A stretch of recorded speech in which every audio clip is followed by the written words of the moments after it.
Right now, Brighton police are asking for your help finding this man. Luis Antonio Hernandez is accused of robbing and assaulting a 77-year-old ice cream truck driver in late August. Police say it happened on August 31st at Benedict Park on Skill Street. Police say Hernandez was last seen in New Mexico, and if you know where he is, you are asked to call Brighton police at the number at the bottom of your screen. Today, the prosecution is planning to wrap up their case in the trial of two officers charged in Elijah McClain's death. And we could have a verdict sooner than expected. Suspended Officer Randy Rodima and former Officer Jason Rosenblatt both face charges of reckless manslaughter and second-degree assault. Officers stopped and restrained McClain in 2019 because he was reportedly acting suspicious.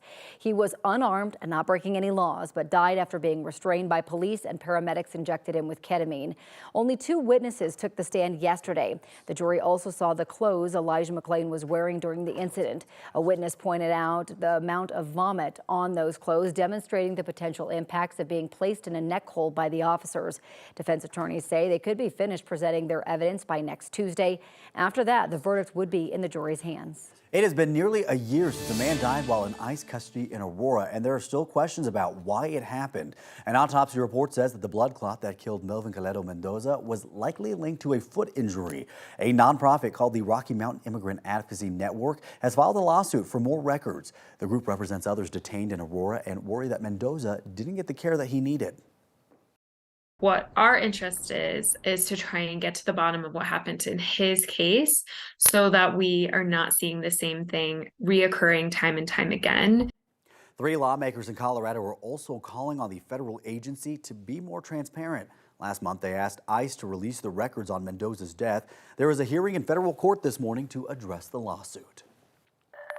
Taking a live look at Washington, D.C. right now, President Biden is canceling another $9 billion in student loan debt. After an audit, the White House says it can use existing debt relief programs to help 125,000 borrowers. Since Biden's been in office, the White House says his administration has canceled $127 billion of debt for nearly 3.6 million borrowers. And those student loan repayments just started up again this month. They have been on hold for 3 years because of the pandemic. Loan advisors say it's important that you have a plan so you don't default. It will have a significant negative impact on your credit report, which can affect other things like buying a house, the interest rates on your credit cards, a car loan, and so on. So default really should be avoided at all costs. If you are trying to figure out which repayment option is best for you, there is a tool online at studentaid.gov that can help you out. The Biden administration has what's called an on-ramp plan, which is a grace period on missed payments through September of 2024. This time next week, we could have a better idea of who the next Speaker of the House might be. Right now, several Republicans are hoping to replace ousted House Speaker Kevin McCarthy. McCarthy was the first Speaker in U.S. history to be voted out of office. North Carolina Republican Patrick McHenry is acting as temporary Speaker. But until a new permanent Speaker is in place, the House of Representatives cannot move legislation, and another government shutdown deadline is just over a month away. So far, Ohio Representative Jim Jordan and Louisiana Representative Steve Scalise have announced plans to run for the position. House Republicans will nominate a replacement on Wednesday. In about an hour, Kaiser workers will hit the picket lines for a second day in a row. 75,000 workers are on strike across the U.S., including 3,000 right here in Colorado. Right now, it's set to last for 3 days. Medical offices and urgent care departments are still open during the strike. Unions are still negotiating with Kaiser right now, and they've come to some agreements. We're going to talk a little bit more about that coming up at 6:30. It's 6:06 right now. If you've traveled through Denver International Airport at all within the past couple of years, you already know about the construction projects going on as part of the Great Hall project. Now they're planning even more construction. The projects that have been going on since 2018 are supposed to get the airport ready to handle 100 million passengers yearly by the year 2030. That's double what the airport was originally designed for. But now the airport is working on a plan to accommodate 120 million passengers by the year 2045. The biggest renovation, 4 new concourses with 100 new gates. Unlike the Great Hall project, though, these projects won't impact checking in and getting through security. And you can probably be hidden at the end of concourses that passengers won't have to access. Technically, the airport is paying for all of this, but at least some of the money comes from gate fees, concessions, rental fees, and parking. The airport is already getting ready for more passengers this holiday season. 9 News reporter Brianna Fernandez joins us now. Brianna, seems like you might want to book a flight sooner rather than later. Yeah, you can't wait for those last-minute deals. You need to book right away, especially if you're traveling for Thanksgiving, Christmas, or New Year's. The demand is very high this year. Travel experts say you need to be strategic about your holiday travel to avoid that frustration and overspending. So between Memorial Day and 4th of July, TSA screened a record of more than 227 million passengers nationwide. According to AAA, they're expecting millions more this holiday season, many of them at Denver International Airport, the third busiest airport in the world.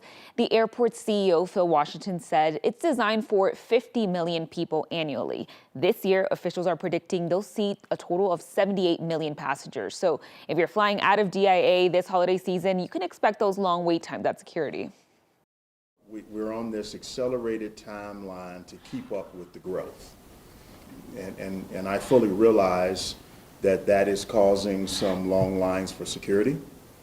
Our security wait times are not what I want them to be.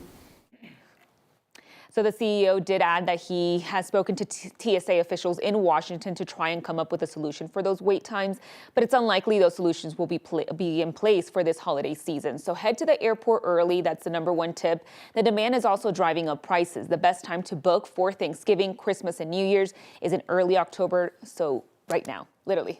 Oh my gosh, a rude awakening for a lot of us. And we hope it goes better than last Christmas Yeah. season. We will never forget that. Nope. Yeah. And then, I mean, during the summer, there was also cancellations. There's a lot going on. So hopefully everyone has a good holiday season when it comes to travel. We were actually talking about traveling for the Thanksgiving holiday and if we were going to book flights. And because of last year, I think because a lot of us have still feel a little bit of that trauma, we didn't want to do it. We didn't want to take the risk. You're like, we'll drive it. We'll drive. Yes, I think a lot of people are saying that. This morning, we want to know if you are traveling for the holidays. Our poll is live now on 9news.com/vote now. Right now, 79% of people saying no plans to travel. 21% saying yes. You can keep weighing in. 9news.com/vote now.